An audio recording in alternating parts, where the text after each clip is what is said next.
Part 99. A heinous slander. Seething from his divinely ordained humiliation, Abdullah ibn Ubay was desperate for revenge. When the opportunity presented itself to besmirch the Prophet's honor, he took it with both hands, directing his malice towards the Prophet's own family and personal life. He targeted the Prophet's most innocent wife, mother of the believers, Aisha bint Abi Bakr.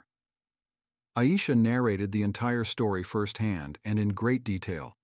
She described the events as the companions were returning to Medina from Al-Muraisi. The verses of hijab had already been revealed.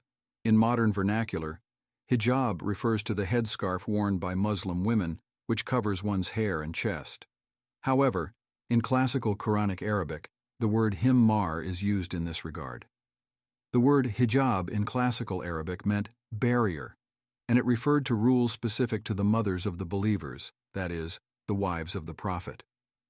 While Muslim women are required to cover their bodies, the mothers of the believers were further required to conceal their private spaces. Allah states, "And when you ask his wives for something, ask them from behind a barrier." Surah 33, verse 53. So Aisha was traveling in her own private carriage. As they prepared to leave, Aisha excused herself to a secluded area to relieve herself.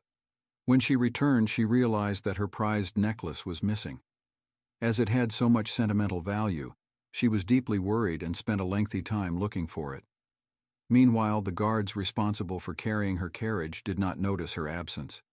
As she narrated the story, she excused them. "I did not weigh much, so they did not notice my absence." Their respect and veneration for her was so much that they did not engage her in conversation even to confirm her presence. Consequently, they left while Aisha was still looking around. When she finally returned, the entire camp had disappeared, and she was alone in an empty desert. Lo and behold, the necklace was in plain sight, as it was underneath her camel the whole time. As it was so dangerous traveling alone in the desert, Aisha stayed put and waited under the shade of a tree. She fell asleep under the tree, an illustration of her blissful reliance on Allah.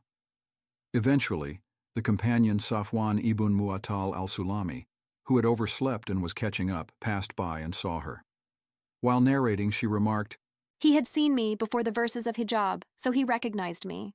To wake her up, Safwan recited loudly, "Inna lillahi wa inna ilayhi raji'un. To Allah we belong and to Him we shall return." Aisha woke up and covered her face with her jilbab, an outer garment worn by Muslim women comprising the overall command of hijab. It is referenced in the Quran. "O Prophet, ask your wives, daughters, and believing women to draw their jilbabs over their bodies." Surah 33, verse 59. Safwan then lowered his camel, walked away and turned his back so that he does not see her embarking, and guided the camel with his hands while in front.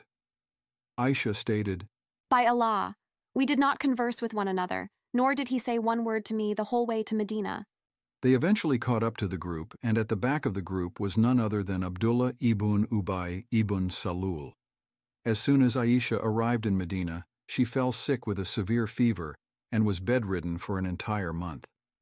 She remained completely oblivious as the rumors began to circulate and grow, and her absence only fueled the fire for those perverted individuals. It is a testament to the integrity of hadith narrators and historians that the specifics of the slander are never explicitly mentioned. Nevertheless, the implication is clear, and the shamelessness of the perpetrators knew no bounds.